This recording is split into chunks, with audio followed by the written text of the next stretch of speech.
How do you get a disastrously bad, expensive and unethical fake reference that will come back and bite you?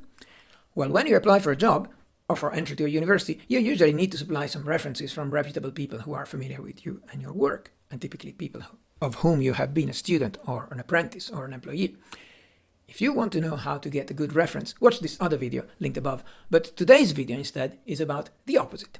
How to get a really poor reference that will cost you a lot of money and result in a rejection or even being kicked out in shame later on.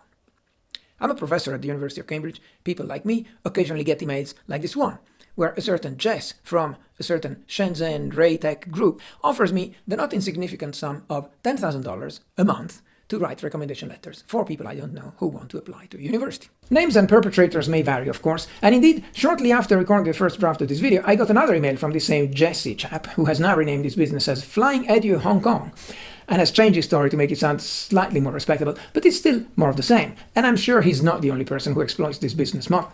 This is, of course, a fraudulent request to misuse my reputation to back an unknown fraudulent applicant whose only merit is to have paid a hefty fee to this fraudulent middle person, who may or may not send me the promised $10,000, but that's another story.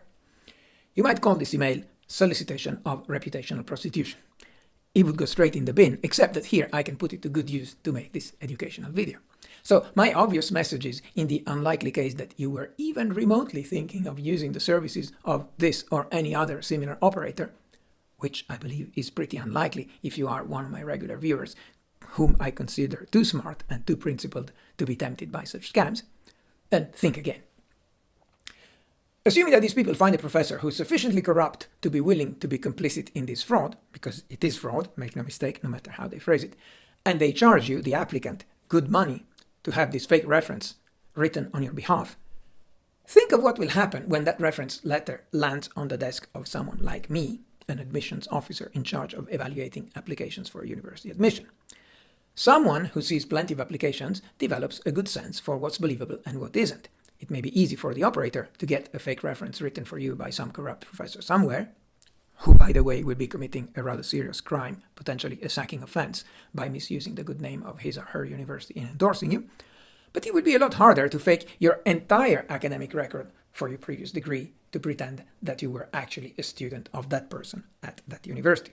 And without that association between your previous studies and the referee, then the reference itself would look disconnected and would not carry a lot of weight. We'd be wondering, why isn't this candidate getting a reference from the people who actually taught them?